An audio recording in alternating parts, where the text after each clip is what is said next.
Bueno, buenas tardes. Hola a todos. Mi nombre es Melissa Hurtado. Bienvenidos a este espacio de difusión de la cultura fungi, de conocimiento fungi. Hoy estamos con con tres representantes de la Asociación Costarricense para el Estudio de Intervención en Drogas y de la Asociación de Psicodélicos de Costa Rica. Vamos a conversar sobre el panorama del vínculo con enteógenos en Costa Rica desde una perspectiva de salud pública, denominada reducción de riesgos y daños, y vamos a conversar de qué es lo que está pasando en Costa Rica, qué necesidades se observan y también como cuál es el camino que consideran estas personas, estos profesionales que hoy nos acompañan para poder cuidar la salud de las personas en el vínculo con sustancias psiquedélicas. Hoy nos acompaña entonces Ernesto Cortés. Ernesto es representante de la Asociación Costarricense para el Estudio e Intervención en Drogas, y Adriana Salazar Romero. Adriana es abogada internacionalista con foco corporativo e industria médica, representante de la Asociación de Psicodélicos de Costa Rica, y José Pablo Badilla, que es médico endocannabinoide, autorizado como prescriptor internacional de cannabis y asesor hace 8 años en el uso de hongos psilocibios como representante pues de la asociación. Entonces quiero darle la bienvenida a todos. Hola Meli, muchas gracias por tenernos por acá y un gustazo de poder hablar del ecosistema costarricense. Y bueno, muy bonito estar aquí. Muy Hola, emocionada también. la Asociación Costarricense para el Estudio de Intervención en Drogas. Lo que trabajamos son básicamente la reforma de las políticas de drogas desde un enfoque de derechos humanos y salud pública. Nos enfocamos principalmente en las poblaciones más afectadas por la guerra contra las drogas, personas usuarias y pequeños vendedores y vendedoras. Bueno, entonces como para dar inicio a este espacio, cada uno como desde su enfoque, que han observado de para qué están usando las personas o para qué están vinculando más bien las personas en Costa Rica con los enteógenos. Contando un poco sobre la situación del vínculo con los enteógenos acá en Costa Rica. Realmente es un contexto relativamente nuevo, es bastante reciente, ¿no? Y especialmente si hablamos de usos terapéuticos o ceremoniales. Y pues en un contexto cambiante global, ¿no? Donde vemos cómo cada vez surgen nuevas ideas, nueva información, nueva evidencia, pues se ha empezado a popularizar principalmente el hongo psilocibe en contextos de uso que llaman recreativo, ¿no? Pero cada vez más vemos espacios donde se crean ceremonias o usos más ritualizados. Aún así, muchos de esos espacios pues no son costarricenses, la mayoría son extranjeros. Costa Rica es un país muy turístico donde mueve muchas personas y mucha gente, ¿no? Especialmente del norte global. Y pues en esta situación hemos visto cómo se ha popularizado, ¿no? Tomando en cuenta que estos usos o estos vínculos que conocemos, pues son diversos y son cambiantes. Yo creo que es importante tomar en cuenta esa diversidad o esos diferentes sentidos que les damos al consumo de sustancias, ¿no? Y cómo desde Occidente y desde las políticas internacionales de drogas nos lo han reducido a estas lógicas de solo posibles usos medicinales o usos recreativos o usos de investigación, cuando en realidad las razones y los sentidos que les damos a estos usos o a estos vínculos es muy variado, ¿no? Desde los inicios de la historia de la humanidad, las sustancias han estado antes que nosotras y que nosotros, ¿no? Y los sentidos que les hemos dado son muy diversos. Entonces, también es una invitación a reflexionar y a criticar estas lógicas reduccionistas de por qué introducimos sustancias en nuestro cuerpo, por qué decidimos introducir esta sustancia en nuestro cuerpo, y también, ¿no? Repensar y criticar estos enfoques que se le ha dado también a esos usos que llaman tradicionales o no occidentales, ¿no? Revalorando realmente esas tradiciones y estas lógicas y estas costumbres que se perdieron en Occidente. Por ahí he escuchado un término que entiendo que viene de la antropología, que se llama apropiación cultural, y me gustaría que nos contaras un poco qué has escuchado sobre este término, si tiene alguna relación con el uso justamente ceremonial que en ocasiones se suelen tener en contextos occidentales. Sí, definitivamente, bueno, es la lógica de Occidente, ¿no? Si uno ve la historia de lo que llamamos la historia contemporánea de Occidente, ha sido toda una apropiación, ¿no? Las mismas tradiciones, no sé, culinarias de Europa son una mezcla de culturas, son una apropiación de culturas. Y en nuestro caso, pues bueno, en el caso que hablamos sobre los enteógenos, tampoco se ve algo distinto, más bien hay un proceso, ¿no? de revaloración, ¿no? De apropiación definitivamente y hasta de colonización. Yo creo que podemos hablar de un nuevo colonialismo, un nuevo colonialismo neochamánico, ¿verdad? Donde el complejo industrial farmacéutico tiene un gran papel. Lo que vimos hace poco que pasó en la Casa Blanca, ¿verdad? Donde se empiezan a pensar sobre nuevas formas de investigación con ciertas moléculas, nos demuestra que este proceso sigue, ¿verdad? Y que más bien desde el sur global tenemos que empezar a trabajar eso, ¿no? Este enfoque de colonial implica también ese juego de poder con estas lógicas de apropiación, porque la gran mayoría de estos enteógenos, estas plantas sagradas, estas plantas maestras, vienen de tradiciones milenarias de pueblos autóctonos de América. América como un espacio particular para eso, ¿no? Toda la Amazonía o el Valle de México, esta gran cantidad de plantas, hongos, cactus, que tienen un gran valor espiritual, pero que también sabemos que tiene un gran valor terapéutico, que se sabe que tiene ese valor terapéutico, ¿no? Cómo se ha ido cada vez más separando de esos usos tradicionales, de esos ritos, de esas culturas, ¿verdad? Y se revaloriza en un contexto clínico o, ¿verdad? En una reapropiación de todo el proceso. Entonces ya vemos chamanes, no sé, huicholes, que vienen de Estados Unidos, ¿verdad? O chamanes, no sé, ayahuasqueros que solo te hablan en inglés. Y eso hay que tomarlo en cuenta, porque también creo que evitar ese proceso es imposible. No hemos podido evitar el colonialismo por más de 500 años, ¿no? Entonces es cómo nos reorganizamos y cómo confrontamos y cómo luchamos, ¿no? Hasta ante este nuevo colonialismo psicoactivo. Frente al uso médico, José Pablo, ¿qué has observado tú desde tu experiencia acompañando consultantes? ¿Qué has observado en relación al vínculo con enteógenos en las personas? Bueno, buenos días, tardes y noches, igual para todos los que nos escuchan y las que nos escuchan.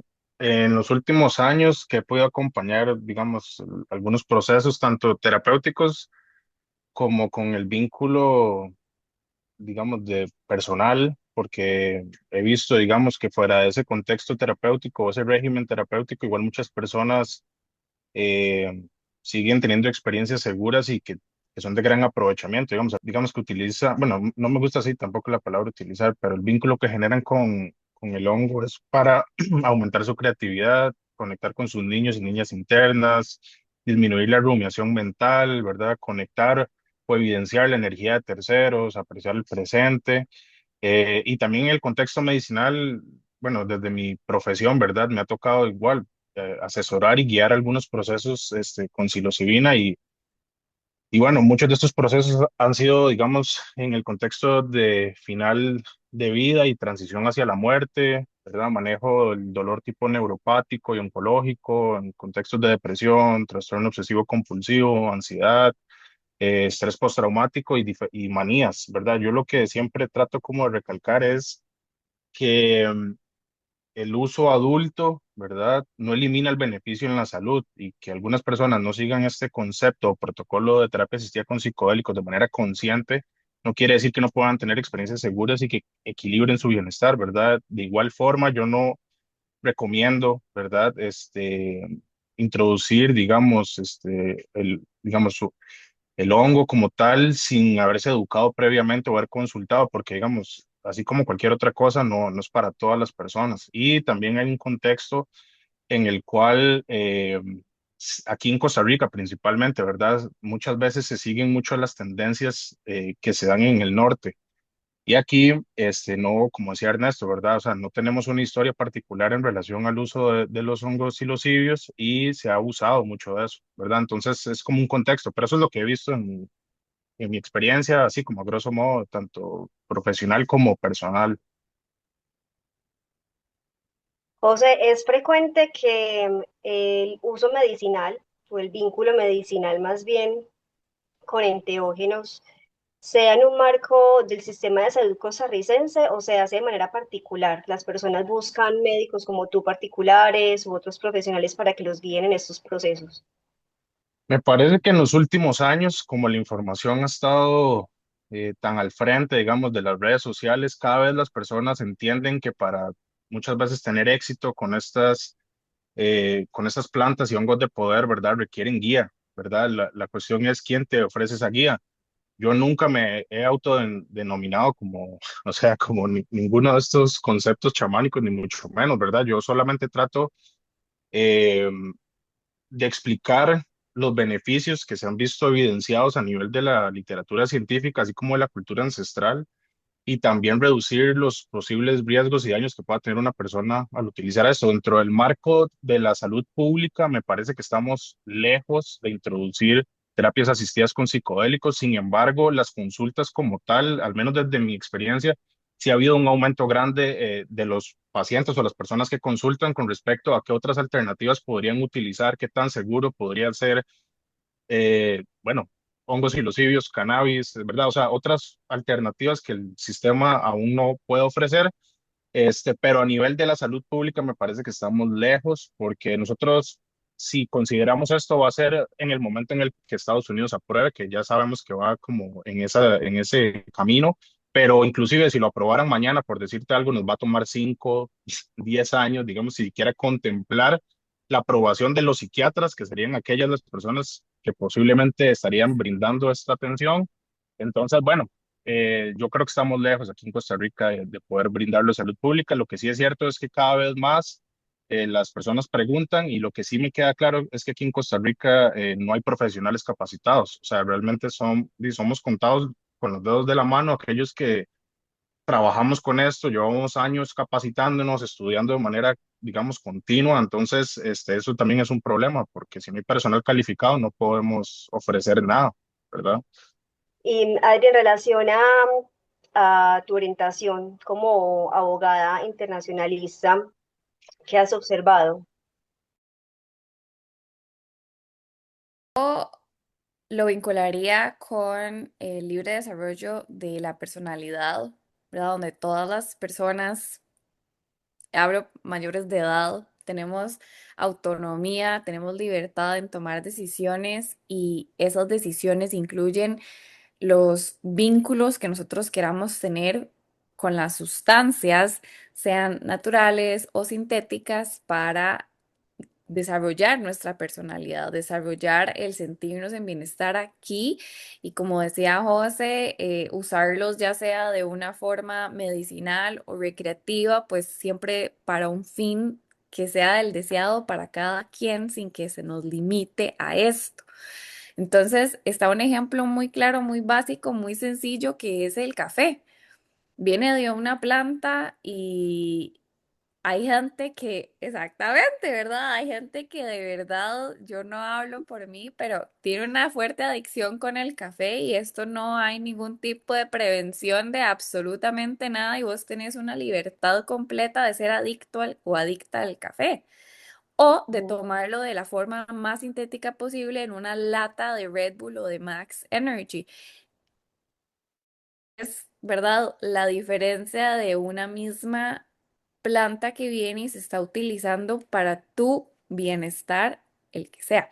Entonces, con un ejemplo tan básico como el café, que también yo lo incluiría en una descripción de lo que es una droga, genera un cambio químico en el cerebro y no, eso no quiere decir de que tenga que ser necesariamente algo malo o algo negativo o algo que vaya a afectar la salud, como nos hicieron ver y nos hicieron creer que todas estas sustancias caen en un mismo schedule, ¿verdad? Que llaman los gringos en su ley contra las drogas, en su guerra contra las drogas, que no necesariamente tiene que ser así y que fue eso lo que nos desinformó por muchísimos años.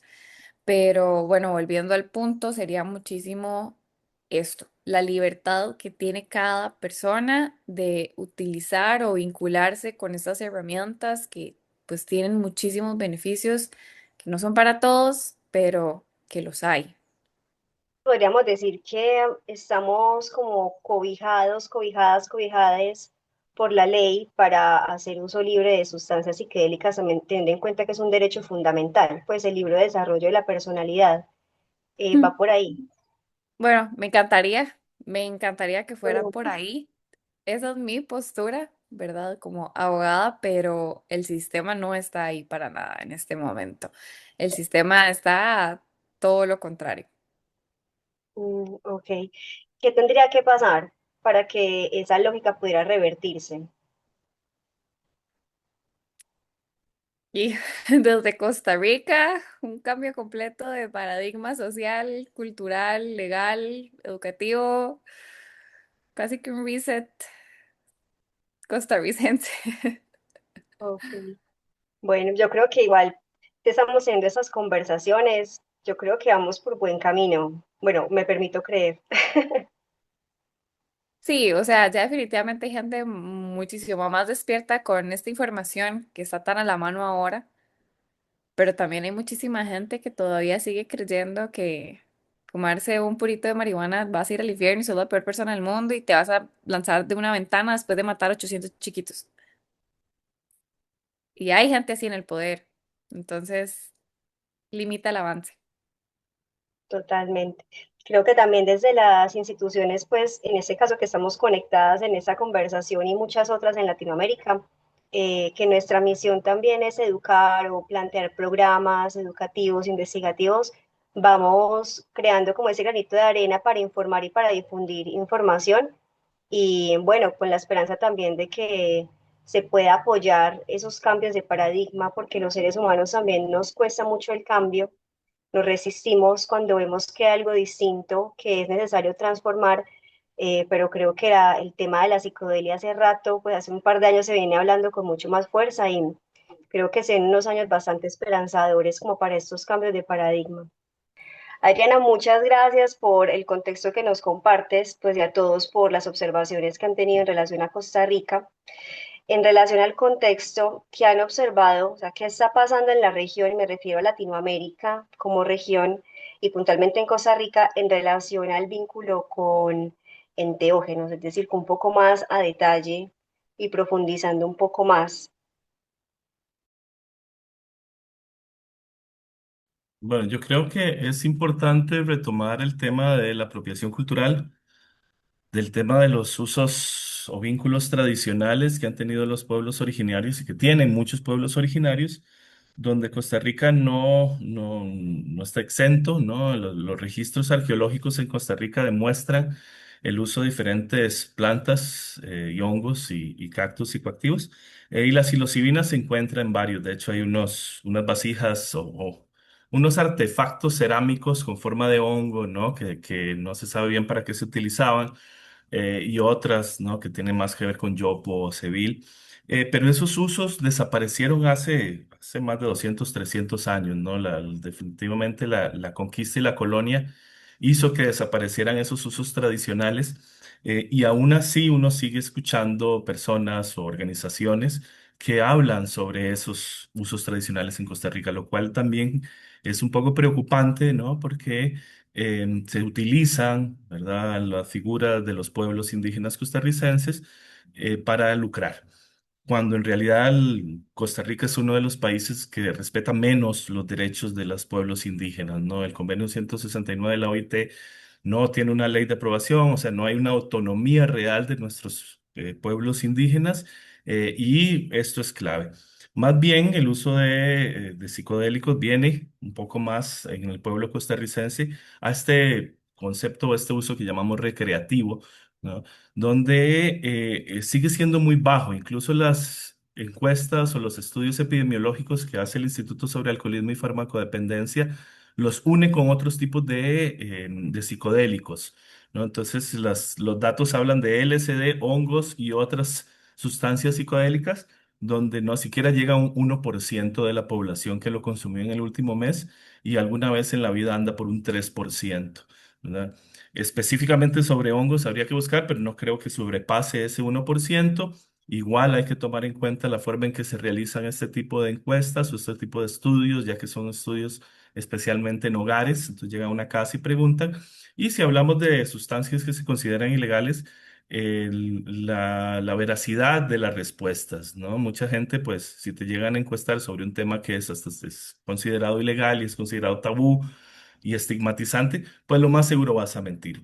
Lo que sí vemos es que ha habido un incremento, ha habido un incremento a nivel general del consumo, hay más disponibilidad especialmente de hongos, de psilocibe, pero también ha habido una explosión de estos centros de salud, well-being, no sé cómo llamarle, ¿verdad? Que es de extranjeros para extranjeros, ¿verdad? Con precios inimaginables en zonas de playa o de montaña, ¿verdad? Que todo está en inglés y está dirigido para población en inglés. Y es algo, ¿no? Que creo que ya está a la libre, o por lo menos lo vemos que está a la libre, ¿no? Y todavía no hay claridad en cómo ir regulando estos procesos. Esto podría ser un fenómeno de la gentrificación, pues podría como verse como un fenómeno asociado o cómo lo ves tú, pues en términos culturales y contextuales. Sí, yo sí creo que tiene que ver con, bueno, se podría hablar de gentrificación, especialmente si estamos hablando de una apropiación de tierras, una apropiación cultural, ¿no? Una apropiación de hasta del sentido de la identidad costarricense. Nuestra identidad tiene algunas cosas pro en contra, ¿no? Somos una cultura que decimos ser más blancas que el resto de Centroamérica, ¿no? Una identidad racista, digámoslo así, pero por el otro lado también hay toda una identidad pacifista, salubrista, ¿no? Que conservamos el ambiente. 20% del territorio costarricense tiene algún tipo de protección legal. Y eso ha llamado al turismo desde hace mucho tiempo, ¿no? Esta es una ola que viene aprovechándose de estas lógicas para crear estos espacios fuera de la ley. Finalmente, muchos de estos espacios están en zonas protegidas o en zonas boscosas o en playas, y no está enfocado al público costarricense, ni por el precio, ni por el idioma, ni por la cultura, ¿no? Al igual que festivales, ¿no? Festivales que se hacen en el invierno del norte global, pues tenemos miles de estadounidenses, canadienses, europeos que vienen aquí a drogarse y a bailar, ¿no? Y que disfruten y todo, pero también es dónde está la reflexión sobre el impacto que tiene esto en nuestras comunidades. Importante como esa reflexión, porque yo creo que a partir de preguntarse qué impacto tiene para una población local estos fenómenos, estos movimientos turísticos, se pueden crear soluciones que tal vez en este momento, por lo que entiendo, no existen, porque lo que nos cuentas es como el auge del problema a nivel social que esto genera, pero yo pues por lo menos soy partidaria que siempre que hay un problema, siempre hay soluciones, aunque todavía no se hayan planteado. Entonces, pues quiero ponerlo como explícitamente que, y más si somos las personas que estamos acá conectadas y que nos ven, están interesándose en la psiquedelia, justamente la psiquedelia nos ayuda como a expandir la conciencia y la mente y las posibilidades y es, bueno, entonces qué importante comenzar a pensar en soluciones para la gentrificación, porque es un asunto que parece ser que no solamente es en Costa Rica, también la vivimos en otras partes de Latinoamérica. Hay que encontrar formas para hacerle frente a lo que ella está. Es como la forma en cómo lo veo. Gracias, Ernesto. José, ¿qué has visto vos en relación también como al contexto medicinal? Bueno, coincido mucho con lo que estaba comentando Ernesto, ¿verdad? Desde mi experiencia y conocimiento, sí he visto, digamos, una importante necesidad de la población costarricense por buscar alternativas, ¿verdad? Para mejorar su salud mental, porque muchas veces los tratamientos convencionales se quedan cortos. Lo que también he visto en los últimos 5 años es un aumento de el consumo del hongo psilocibio, ¿verdad? Esto debido a la facilidad y al acceso que tiene hoy en día las personas por medio de redes sociales, conocidos, ¿verdad? Estoy hablando de los mismos hongos secos como cápsulas, chocolates, gomitas.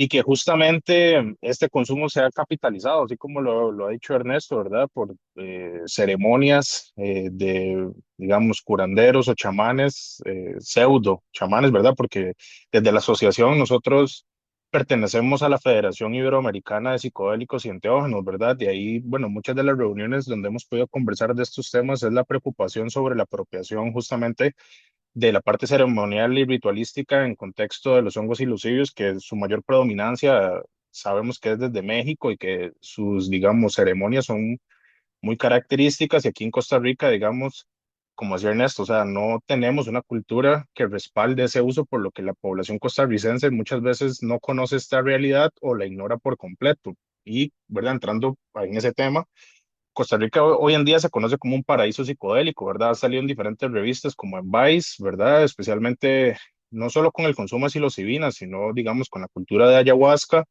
y con la parte ibogaína. Y sabemos que, digamos, el gobierno costarricense ignora esto, ¿verdad? O no ha buscado las formas de penalizar o regular estos hechos.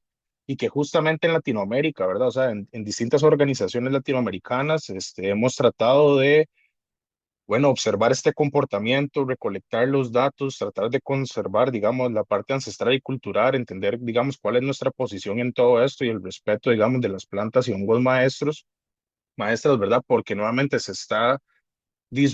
o sea, se está generando una disrupción de cómo se está manejando el uso, ¿verdad? O el vínculo, ¿verdad? Como hablábamos con el hongo psilocidio, se está tratando como que si fuera un producto que solo merece ser comercializado, porque hoy en día también el amarillismo de las noticias, ¿verdad? Llevan a que se crea como que es una pomada canaria y que al mismo tiempo todas las personas que lo consuman van a salir beneficiados del uso o del vínculo.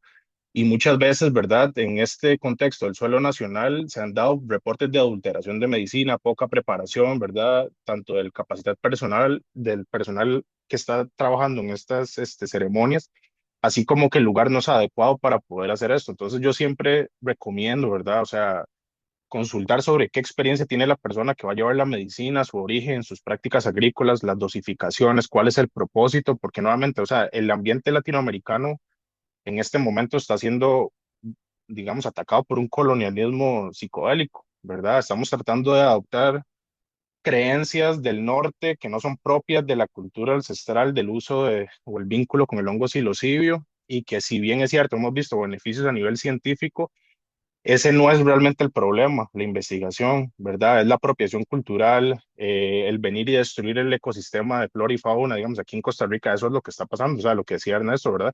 Festivales, centros de retiro, digamos, que se construyen en medio de la montaña y ya los monos no tienen árboles para poder pasar. Hace poco una imagen súper famosa de un oso perezoso que cruzó la calle y no pudo subirse a un árbol, sino que más bien estuvo en una cerca. Entonces, como les digo, ese es el panorama latinoamericano, ¿verdad? Estamos ante una apropiación cultural, un uso indiscriminado y adulterado, y bueno, tenemos que ser conscientes de eso y hacer un cambio, ¿verdad? Estas conversaciones son como el primer peldaño de este cambio. Así es, y creo que también acá haciendo una reflexión, y es las personas nos vinculamos con otros seres humanos, con la naturaleza, con las sustancias psiquedélicas, con los enteógenos, de la forma en que nos vinculamos con la vida en general. Entonces, si estamos recibiendo unas culturas extranjeras que tienen una lógica colonialista, que la lógica colonialista se caracteriza por ser extractivista, es decir, la reciprocidad no existe, sino que se extrae. Qué importante empezar nosotros como la cultura receptora, de forma involuntaria en muchas ocasiones, empezar a notar el patrón de comportamiento colectivo, así como hay patrones de comportamiento individual, también hay patrones de comportamiento colectivo, y empezar a poner límites en nuestro relacionamiento y no aceptar vínculos de ningún tipo que no sean recíprocos, porque al final creo que también es una clase de violencia sistémica a la que los pueblos originarios y Latinoamérica en general siempre hemos estado expuestos, pero la violencia sistémica también se le puede poner un límite si así lo decidimos también. Es como algo pues que me viene acá pues escuchándote. Adri, en relación al contexto legal latinoamericano, ¿qué mirada tenés?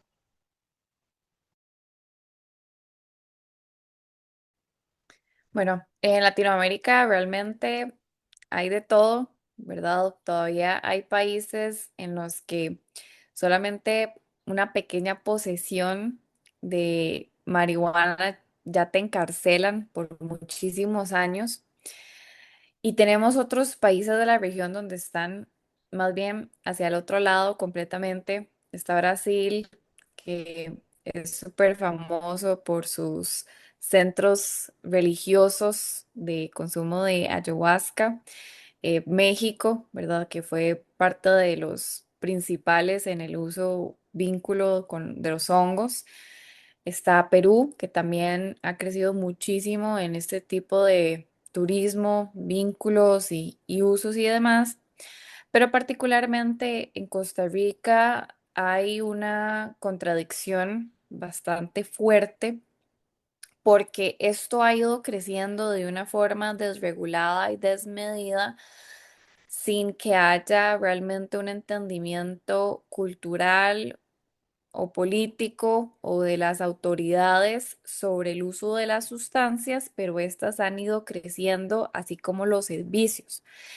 Y es que lo que sucede es que vienen esos extranjeros, hacen un retiro de estos de ayahuasca, psilocibina, ibogaína o lo que sea que vengan a consumir, tienen una experiencia trascendental, que eso es parte de, ¿verdad? Se experimenta la realidad de una forma muy distinta y pues tienen el deseo de empezar a brindar estos servicios de los que realmente han desconocido toda su vida, tienen la capacidad económica de comprar propiedades aquí en Costa Rica, de hacer retiros gigantescos, millonarios, en los que se cobra por una sesión $15,000, $20,000, $25,000, es decir, que no están enfocados a brindar estos servicios a personas costarricenses o latinoamericanas.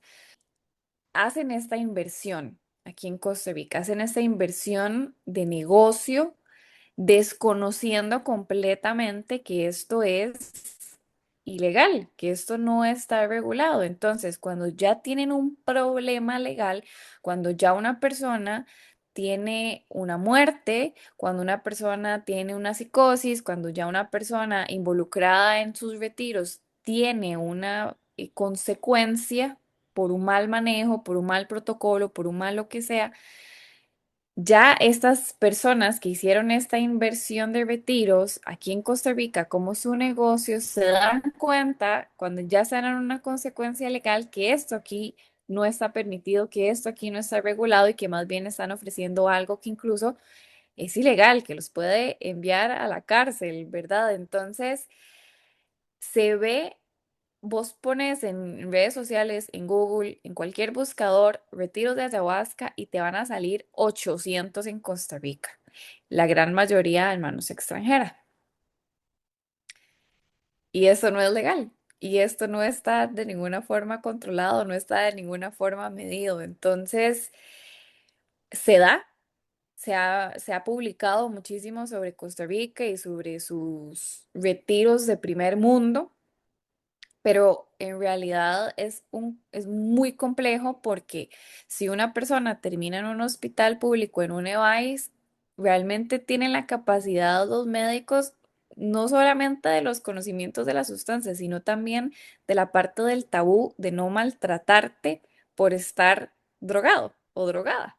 Entonces se genera un nuevo trauma si la persona sale de un retiro en el que no se trató alguna condición que se tenía que ver desde una perspectiva psicológica, médica o etcétera, va a un EVAIS y cómo viene a ser este proceso en el hospital público, ¿verdad? Entonces es una contradicción muy grande lo que estamos viendo tanto a nivel nacional como a nivel regional.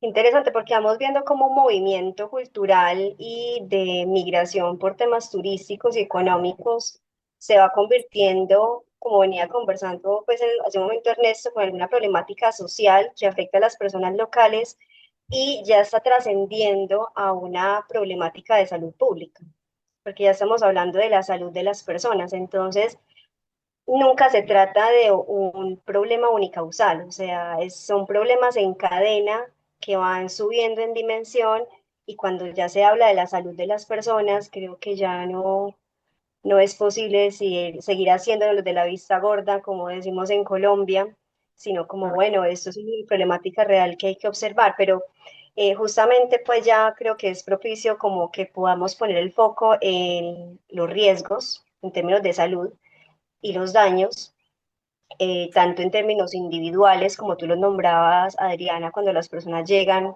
a estos servicios de salud, y también como los riesgos y daños colectivos.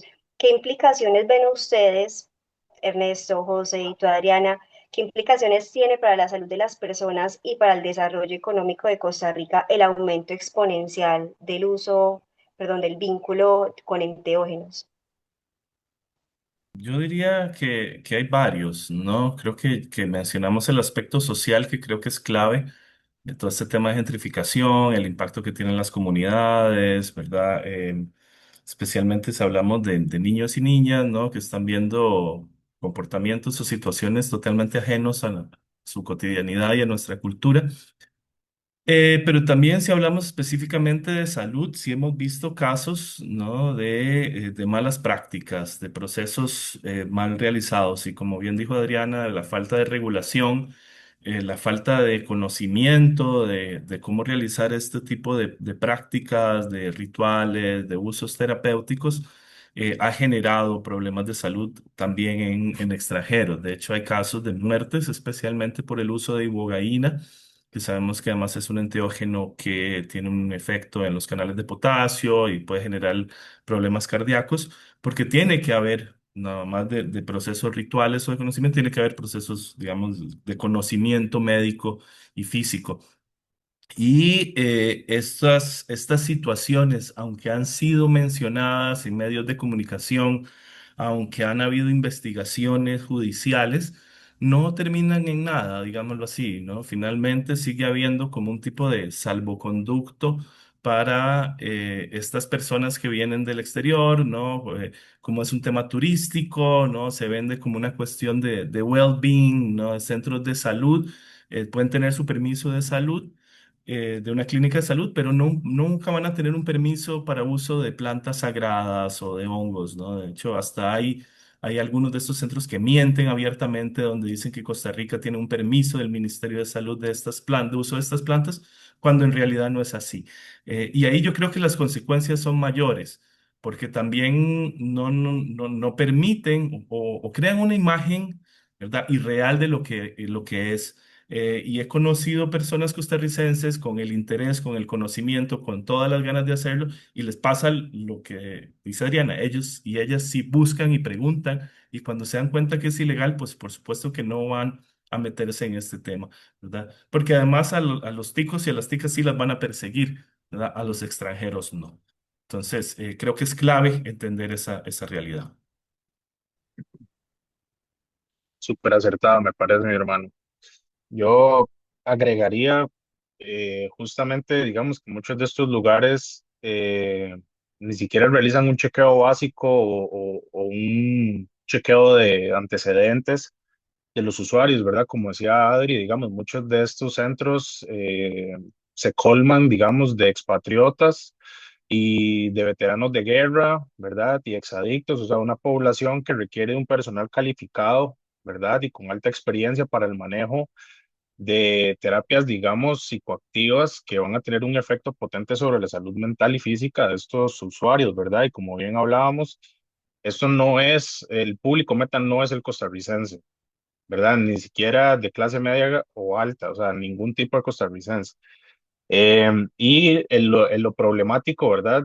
Trabajando en esta área es ver cómo justamente hay un desconocimiento, ¿verdad? Importante de cómo funcionan y qué efectos o sea, tienen estos hongos y estas plantas y bajo qué contextos es seguro utilizarlo, especialmente que, como hablamos, ¿verdad? O sea, muchos de estos centros tratan de replicar un modelo de terapia asistida con psicodélicos, ¿verdad? Y otros tratan de modelar, digamos, el contexto ritualístico. ¿verdad? Que son dos, digamos, vertientes muy distintas y que hasta cierto punto no se les explica bien a las personas que quieren tener este vínculo con las plantas de poder, ¿verdad? Yo sí creo que, o sea, la falta de acceso, ¿verdad? Esas herramientas ha llevado, digamos, a un uso indiscriminado ¿verdad? Grosero, que muchas veces ha aumentado la tasa de internamiento y también de abuso y violencia psiquiátrica, ¿verdad? No podemos negar el hecho de que nuestro sistema de salud no tiene las herramientas ni la capacidad de empatía para lidiar muchas veces con el proceso de sostener el espacio para una persona que está, digamos, en un brote psicótico o con algún tipo de dificultad en el proceso ya más del uso, ¿verdad? O el vínculo con la sustancia que se esté haciendo, ¿verdad? Entonces, eso es importante porque también, digamos, estamos tratando de contextualizar, ¿verdad? Una complicación de un uso abusivo de una molécula en el contexto de un sistema de salud sobrecargado y drenado que también no tiene el conocimiento ni la capacidad de muchas veces lidiar con eso porque muchas veces ni siquiera tenemos tiempo para escuchar, solo se asumen muchas cosas, se estigmatiza, se señala, se separa, digamos, se hace un ostracismo, ¿verdad? O sea, la persona se siente terrible y eso como conlleva trauma psicológico, ¿verdad? Entonces en Costa Rica, y eso sí lo he visto desde mi trabajo, han habido un importante aumento de diagnósticos, digamos, de depresión, ansiedad, estrés postraumático, ¿verdad? Que justamente ha llevado a que hoy en día, bueno, la gran mayoría de profesionales, no la gran mayoría, un pequeño sector de los profesionales se cuestionen, ¿verdad? ¿Qué le podemos ofrecer al costarricense? Pero digamos, siguiendo hablando del contexto, digamos, de centros de retiro, festivales, estos centros de well-being en Guanacaste y Punta Arenas, ¿verdad? Esto, digamos, no aplica para la realidad costarricense. Esto es meramente un proceso de gentrificación, ¿verdad? Que ellos cobran altos montos de dinero y no hay retribución a la comunidad a la cual están invadiendo, ¿verdad? No están contratando personal costarricense, no se está hablando de la escasez de agua ni de la destrucción de los ecosistemas, entonces es complicado porque estamos hablando del uso de un hongo, ¿verdad? Del hongo maestro, ¿verdad? El psilocibio, en un contexto donde ni siquiera se nos involucra en la conversación y como bien hablábamos, el gobierno, o sea, no está detrás de un proceso de regulación o de penalizar estos centros. Es un turismo psicodélico poco regulado y que en el contexto del que hablamos, pocos costarricenses realmente conocen esto y al mismo tiempo muy pocos tienen acceso a estas herramientas, por lo que la gran mayoría de consecuencias ha sido en suelo costarricense, pero producto de personas que no son de esta nacionalidad, ¿verdad? Entonces es interesante porque estamos tratando de ayudar, pero no nos escuchan, ¿verdad? O sea, es difícil. Yo agrego que en estos centros el vínculo que hay con los costarricenses siempre es el mismo tipo de puestos, ¿no? De mucamas y saloneros, porque incluso siempre optan por traer los médicos y psicólogos de afuera, lo cual también ante todas luces es ilegal. Acá solamente pueden ejercer médicos, psicólogos y psiquiatras que tienen la autorización de los colegios respectivos para dar asesorías, pero a veces vienen los retiros y vienen con sus médicos y están actuando ilegal por todo lado, ¿verdad? Pero nuevamente dejan a los costarricenses en los puestos de servicios básicos, ¿verdad?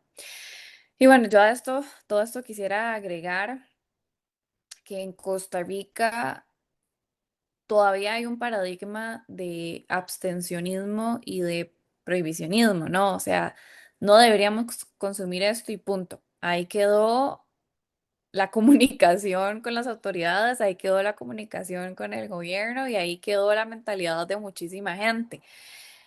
Pero la realidad nos está indicando todo lo contrario.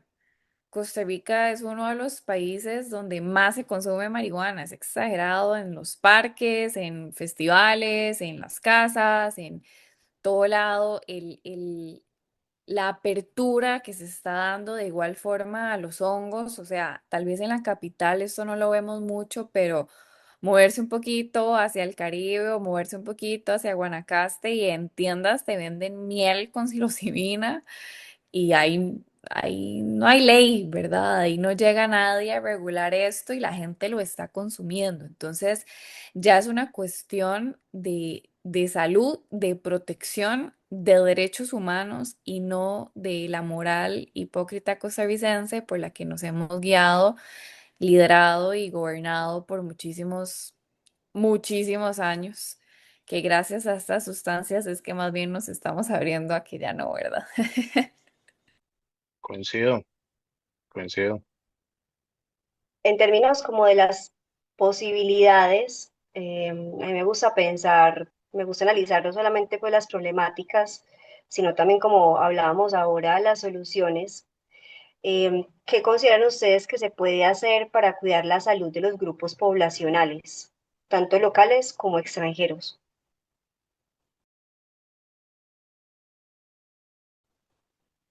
Yo empezaría diciendo que Costa Rica tiene o sea, tenemos salud pública, aún tenemos un sistema de salud pública gratuito, bueno, tenemos que pagar el seguro, pero tenemos la posibilidad de usarlo, tanto nacionales como extranjeros.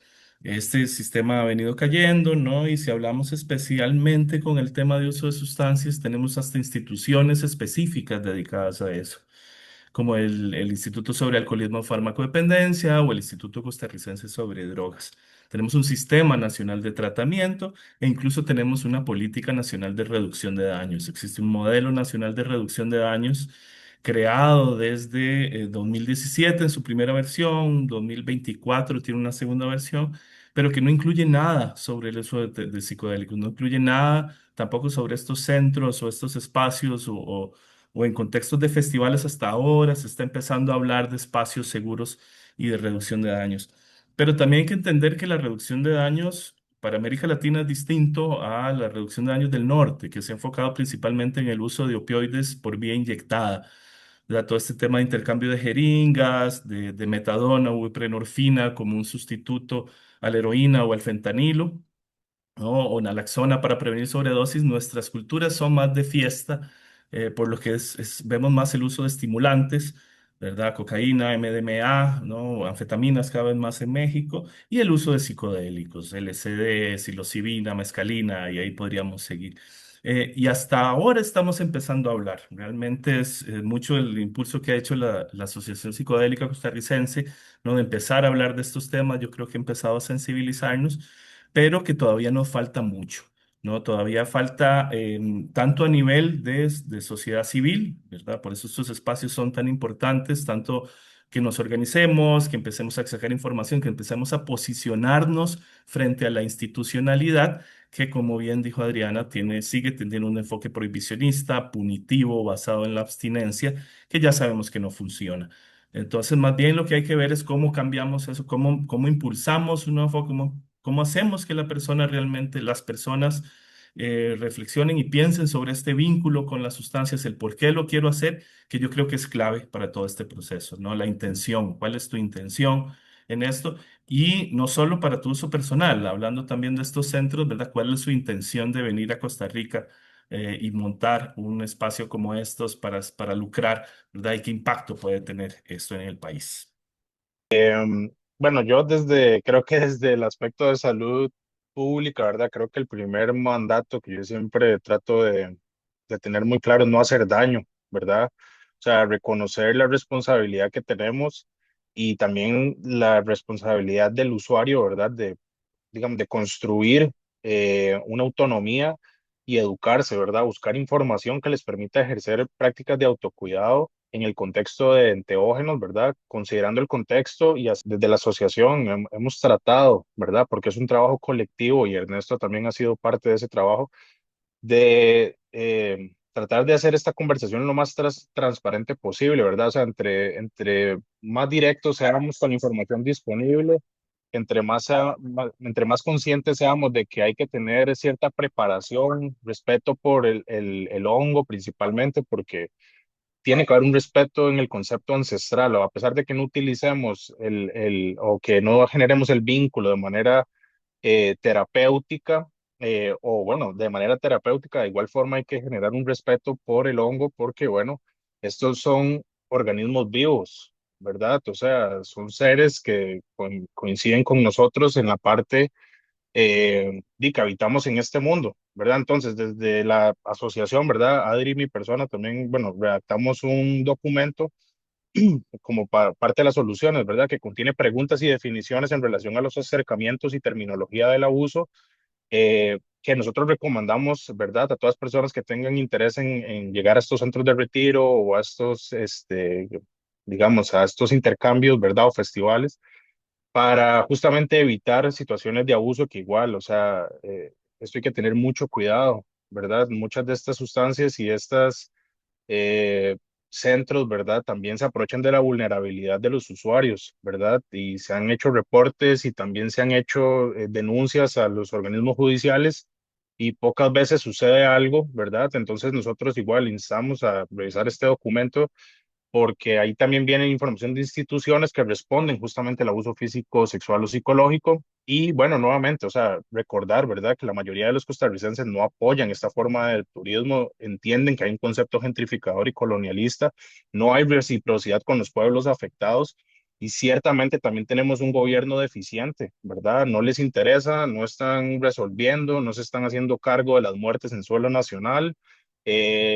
Entonces, bueno, no quiero decir que es responsabilidad de la asociación, ni mucho menos porque no lo es, ¿verdad? Nosotros como organizaciones tratamos de darle las herramientas a las personas para que estas cosas no pasen, pero necesitamos como sociedad costarricense apoyo de un gobierno capaz de tener estas conversaciones, no del prohibicionismo, sino de qué es lo que está pasando realmente y cómo vamos a hacer que esto no le afecte a nuestra sociedad, porque esto ya está afectando, está generando violencia, está generando escasez de recursos y se supone que somos el país del pura vida y una Suiza centroamericana y eso es lo último que yo siento que somos, ¿verdad? O sea, es la realidad. Entonces, bueno, ahí dejo esa pincelada.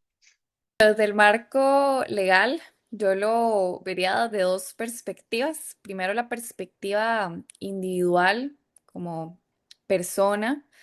No nos involucramos, no hablamos abiertamente, no formamos parte de organizaciones, de asociaciones, de voluntariados. Hay un alejamiento del costarricense en temas de ayuda social y en temas que también le autocompeten por el tabú, ¿verdad? O sea, un tico no le va a llegar a decir a la mamá en la gran mayoría del tiempo, hola mami, a mí me gusta consumir hongos con hongos mágicos, ¿verdad?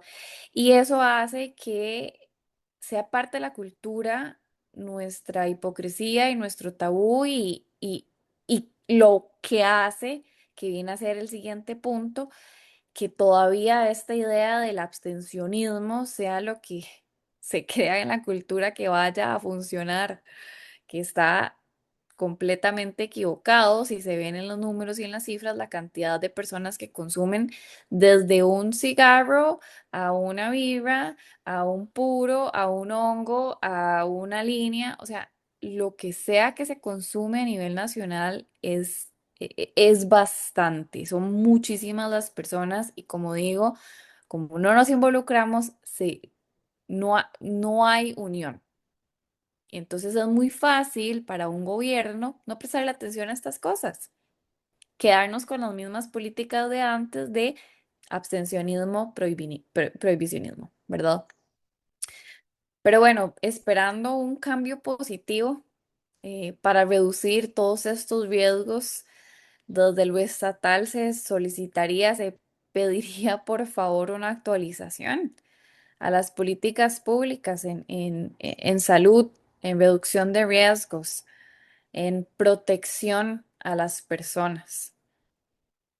Nosotros acá como instituciones eh, promotoras de la salud, del cuidado de las personas, de los derechos humanos, y como profesionales cada uno de su campo tiene una responsabilidad claramente social que creo que con esta conversación y esta divulgación de información pues estamos promoviendo, pero también tenemos claro pues nuestro alcance y reconocemos e instamos a otros agentes de otros roles de la sociedad, el sector público, sector privado, personas locales, personas de a pie, o sea, todas las personas involucradas, que cada quien pueda reconocer su rol, su responsabilidad y que pueda ejecutarlo con eficiencia, lo cual no está sucediendo ahora y creo que hay que nombrarlo con la mayor claridad y respeto también pues como posible para que cada quien pueda hacerse cargo, pero lo que sí nos compete pues a nosotros dentro de nuestras posibilidades, eh, creo que podríamos ir pensando también en los cuidados y en las recomendaciones. ¿Qué cuidados y recomendaciones le damos a las personas o a los diferentes grupos poblacionales en términos de salud?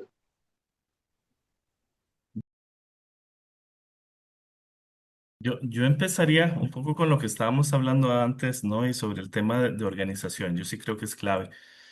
Cada vez sabemos más organizaciones, aún faltan, ¿no? Está mi organización, ACID, está la Asociación Costarricense de Reducción de Daños, ACORRED. Hay una Federación Costarricense de Reducción de Daños llamada FECORRED, que trabaja principalmente con personas en situación de calle, pero que están muy alejados a este contexto, a esta realidad del uso de enteógenos, tanto los vínculos terapéuticos como no terapéuticos o usos adultos, y ver cómo movemos eso, cómo revolvemos este movimiento, esta comunidad, estas redes de sociedad civil para impulsar perspectivas más de cuidado, ¿no? Finalmente, la reducción de daños también hay que entenderla como una ética de cuidado, una ética de cuidado personal, una ética de cuidado de otras personas, una ética de cuidado de la comunidad, del planeta en general, incluso, ¿no? ¿Qué tanto impactamos? Ahí hablando de huellas de carbono, si queremos, y todo eso, ¿no? Y en este cuidado, ¿no? Entra una reflexión constante, no hay un manual, ¿verdad? ¿Cómo promovemos ese cuidado? Hay que reflexionar, hay que escuchar, hay que entender y hay que aprender. Y sí creo que ciertos principios o ciertas ideas como comercio justo, ¿verdad? Equidad social, reciprocidad local, ¿no? El respeto a los usos tradicionales, a las culturas originarias, es clave, ¿no? Cómo dentro de todo esto, porque sí sabemos que tampoco se va a acabar, también sabemos que erradicar las drogas o echar a todas estos extranjeros y extranjeras que están comerciando o lucrando con enteógenos en Costa Rica no es real, más bien también desde mi experiencia en políticas de drogas, yo tampoco le deciría a nadie que vaya a la cárcel por ninguna razón relacionada con sustancias, ¿verdad? Nadie se merece eso. Entonces, ¿cómo buscamos realmente esa reciprocidad, ¿cómo se le llama, no? Una respuesta a esta situación desde un tema económico, definitivamente, pero también desde un tema social y político, ¿no? Cómo se trabaja con las comunidades, cuál es ese vínculo que se quiere tener con las comunidades y a nivel más de organización social también, cómo incentivamos que las personas usuarias tengan esa posibilidad de salir del closet psicoactiva y reconocerse como usuarios y usuarias para hacer un cambio. Tiene que ser un cambio de paradigma. Desde la parte de salud, me parece que la educación continua es clave, ¿verdad? O sea, seguimos aprendiendo realmente cómo todo esto digamos, funciona en nuestro cuerpo, qué beneficios y qué perjuicios pueden pasar, ¿verdad? Yo creo que entender la biología y la bioquímica de estas moléculas en nuestro cuerpo, aunque sea en un lenguaje sencillo, ¿verdad? Porque al final el trabajo de nosotros, profesionales en salud, es simplificar las cosas y que las personas, independientemente de su nivel educativo o académico, puedan entender, ¿verdad? Para poder integrar los beneficios y las utilidades que nos pueden dar los vínculos bueno, específicamente con los hongos y los cilios. Creo que también hay que entender, y es algo que Costa Rica no me parece que lo tenga muy marcado, ¿verdad? Lo que es respetar las culturas ancestrales, y eso incluye también nuestros pueblos originarios que han sido ignorados, violentados y hasta asesinados líderes de comunidades y no se ha hecho absolutamente nada, ¿verdad? Entender que mucho del concepto medicinal es un concepto occidental impuesto pues forzado hacia nuestras sociedades originarias y que hay que entender que no todas las personas son candidatas, ¿verdad? Para utilizar o generar un vínculo con el hongo y que esto realmente va a requerir de un proceso preparativo e integrativo que puede hacerse de manera individual. Yo nunca he dicho que es indispensable la guía de un profesional en salud, pero eso siempre va a ser beneficioso si hay un contexto o factores de riesgo o antecedentes de, digamos, de lesiones o problemas o condiciones neuropsiquiátricas o cardíacas para justamente evitar cualquier tipo de problema y así valorar, digamos, contraindicaciones y protocolos de uso, ¿verdad? También entender que la psicoterapia es clave, así como los buenos estilos de vida, ¿verdad? Lo que es la actividad física constante, una dieta saludable y balanceada, un buen sueño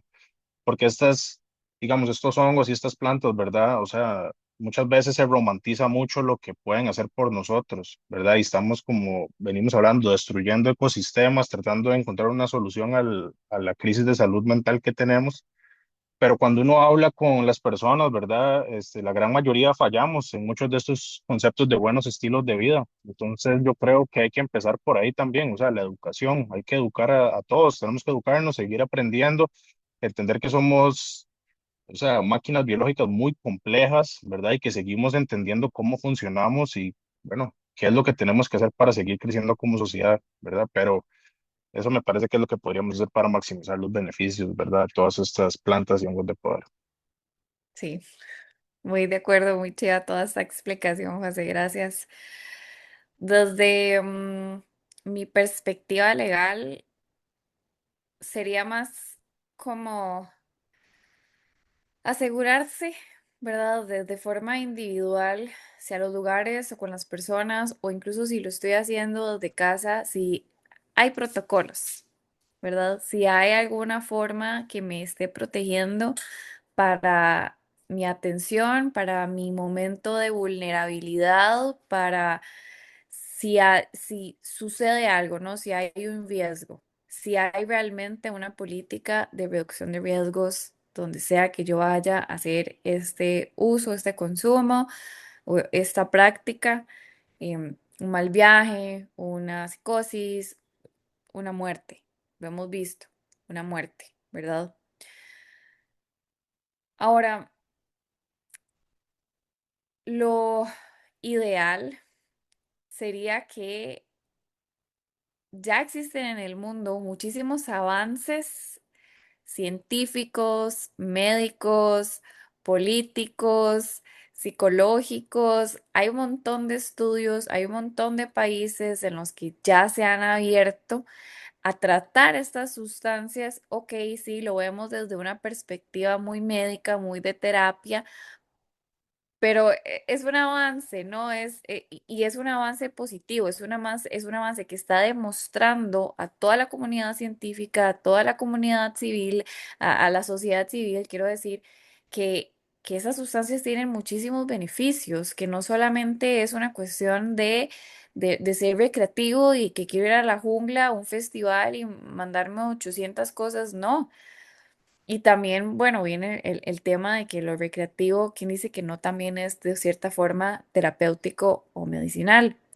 Pero volviendo con el tema, ya hay marcos en diferentes países del mundo en los que ya se está visualizando, se está protegiendo, se está contemplando el vínculo con estas sustancias sin que sea de una manera punitiva, más bien abierta, más bien protegiendo la salud física, la salud mental de las personas, que nuevamente repito, son muchísimas las que consumen, por lo menos aquí en Costa Rica, el turismo psicodélico es grande.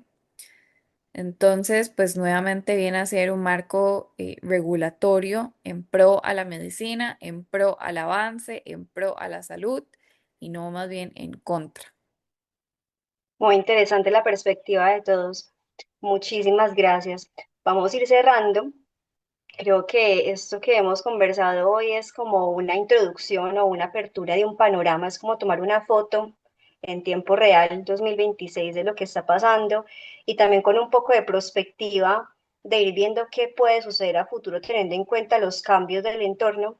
Entonces es una invitación, como repito una vez más, como a todos los agentes que nos puedan estar escuchando de diferentes roles sociales que puedan tener, a hacerse responsables, a buscar el apoyo que sea necesario, a construir sociedad también, a generar alianzas y también resaltar la palabra que ha salido en varias ocasiones acá, que ha sido vínculo con los enteógenos.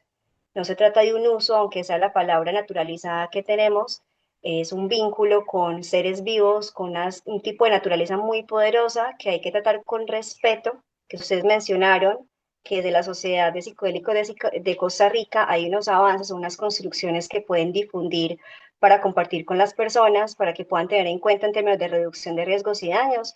Entonces, invitar a las personas también a que se conecten con ustedes, a las redes sociales de ustedes, Vamos a dejar toda la información en la parte de abajo de este video para que puedan acceder a los recursos que muy generosamente la Sociedad de Psicodélicos de Costa Rica comparte, y entiendo que también Ernesto, con los avances en políticas públicas que ha hecho en Costa Rica, nos pueda compartir alguna información para que las personas también puedan tomar como referente en toda Latinoamérica las construcciones que se han hecho hasta el momento en Costa Rica.